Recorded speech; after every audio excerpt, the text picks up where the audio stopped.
नमस्कार, सादर प्रणाम। आज हम बात करने जा रहे हैं एक ऐसे कॉमेडियन की जो हंसाने के साथ साथ विवादों का दूसरा नाम बन चुका है। जी हाँ, हम बात कर रहे हैं कुणाल कामरा की। हाल ही में कुणाल ने महाराष्ट्र के डिप्टी सीएम एकनाथ शिंदे पर तंज कसा और फिर जो हुआ वो किसी फिल्मी सीन से कम नहीं था। शिवसेना कार्यकर्ताओं ने यानी शिवसेना शिंदे कार्यकर्ताओं ने तोड़फोड़ मचाई, केस दर्ज हुआ और कुणाल ने संविधान की कॉपी लेकर जवाब दिया। विवाद, तोड़फोड़ और संविधान की कॉपी, ये कहानी किसी फिल्म से कम नहीं। लेकिन इस बीच हमें याद आए शेखर सुमर और उनका शो मूवर्स एंड शेकर्स। उस जमाने में कॉमेडी थी, मजाक था, लेकिन न विवाद था न तोड़फोड़ था। तो क्या वाकई वक्त बदल गया? यकीनन बदल गया। चलिए पूरी कहानी को स्टेप बाय स्टेप देखते हैं। पहले जानते हैं कुणाल कामरा हैं कौन। कुणाल कामरा एक स्टैंड अप कॉमेडियन हैं जिन्होंने 2017 में YouTube पर शट अप या कुणाल शो शुरू किया। इस शो में अरविंद केजरीवाल, रवीश कुमार, ओवैसी जैसे बड़े नामों के इंटरव्यू ने उन्हें चर्चा में ला दिया। उनकी कॉमेडी में पॉलिटिक्स और सोसाइटी पर तीखे कमेंट्स होते हैं। आज उनकी नेटवर्थ करोड़ में, लेकिन विवादों से उनका पुराना नाता है। अब ताजे मामले पर आते हैं। कुणाल ने एक पैरोडी गाना बनाया जिसमें महाराष्ट्र की पॉलिटिक्स और शिवसेना के बंटवारे पर तंज था। गाने में गद्दार शब्द का जिक्र था। यही वो शब्द है जो उद्धव ठाकरे गुट एकनाथ शिंदे के लिए इस्तेमाल करता रहा है। थाने की रिक्शा, चेहरे पे दाढ़ी, आंखों में चश्मा है, एक झलक दिखलाए, कभी गुवाहाटी में छुप जाए, मेरी नजर से तुम देखो, गद्दार नजर वो आए। बस फिर क्या था? शिंदे गुट के कार्यकर्ता भड़क गए। उन्होंने कुणाल के शो वाले होटल और स्टूडियो में तोड़फोड़ मचाई और उनके खिलाफ केस भी दर्ज कर लिया गया। यद्यपि वो देश से बाहर हैं, इसलिए वो अरेस्ट नहीं हो पाए अब तक। लेकिन कुणाल ने हार नहीं मानी। तोड़फोड़ के बाद कुणाल ने सोशल मीडिया पर एक फोटो डाली, हाथ में संविधान की लाल कॉपी और कैप्शन, यही मात्र रास्ता है, this is only single way. ये पोस्ट कुछ ही घंटों में वायरल हो गई। 15 लाख से ज्यादा व्यूज बटोर लिए। वैसे संविधान की कॉपी हाल में राहुल गांधी की संविधान बचाओ मुहिम की वजह से भी चर्चा में थी।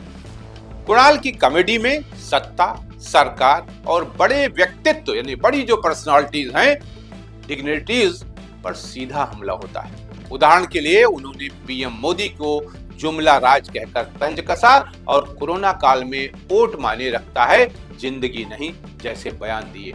उनकी पैरोडी जैसे एकनाथ शिंदे पर गद्दार वाला गाना व्यक्तिगत और राजनीतिक दोनों स्तर पर निशाना साधती है। कुणाल अक्सर कच्ची और सड़क छाप भाषा का इस्तेमाल करते हैं। सलमान खान पर जोक में मुहर्रम पर कोड़े मारना या अर्नब गोस्वामी को कायर कहना इसका उदाहरण है। उनकी कॉमेडी में गालियां और अपमानजनक शब्द कभी कभी शामिल होते हैं जो उनके फैंस को पसंद आता है, लेकिन विरोधियों को भड़काता है।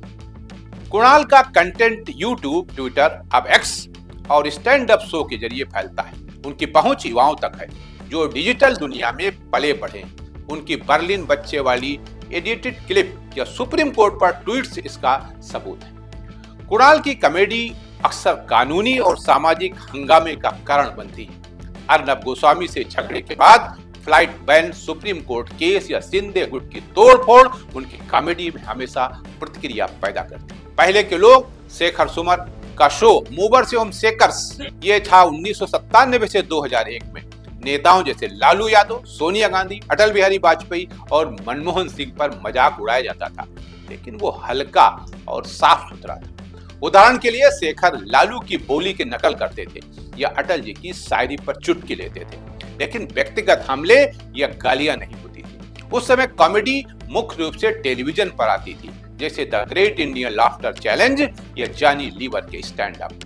दर्शक परिवार के साथ बैठकर देखते थे, इसलिए कंटेंट सभी उम्र के लिए उपयुक्त होता था। शेखर का शो दूरदर्शन और सोनी पर चलता था, जहां सेंसरशिप सख्त थी।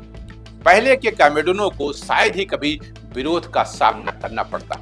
मैं एक बहुत ही छोटी सी घटना, एक कॉमेडी है, आपके सामने बता रहा हूँ। एक पिक्चर में जॉनी वॉकर और राजेंद्र कुमार, ये पिक्चर का एक सीन है, बैठे हुए थे। राजेंद्र कुमार झल्ला कर जॉनी वॉकर से कहते हैं, गधे हो। जानी वकर मुस्कुरा कहते हैं, एक दोस्त ने दूसरे दोस्त को पहचान लिया।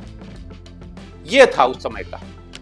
इसी तरह शेखर सुमन ने कभी नहीं सुना कि उनके शो के बाद स्टूडियो में तोड़फोड़ हुई या केस दर्ज हुआ।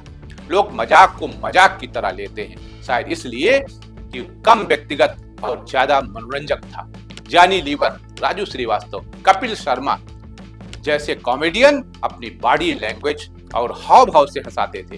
शेखर सुमन भी नेताओं की नकल करते थे, लेकिन उनका मकसद हंसाना था, न कि भड़काना। गालियों या अपमान का सहारा लेने की जरूरत नहीं पड़ती थी।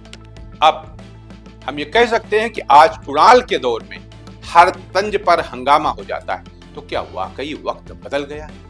अगर आपको ये एहसास नहीं हो रहा है तो क्या कहा जा सकता है? तो दोस्तों, ये थी कुणाल कामरा के ताजा विवाद की कहानी और शेखर सुमन के जमाने की यादें। एक तरफ आज का हंगामा, दूसरी तरफ पुराना ठहाका। आप किस दौर को बेहतर मानते हैं? क्या कुणाल का तंज सही था या शिंदे गुट का गुस्सा? आज के लिए इतना ही। नमस्कार।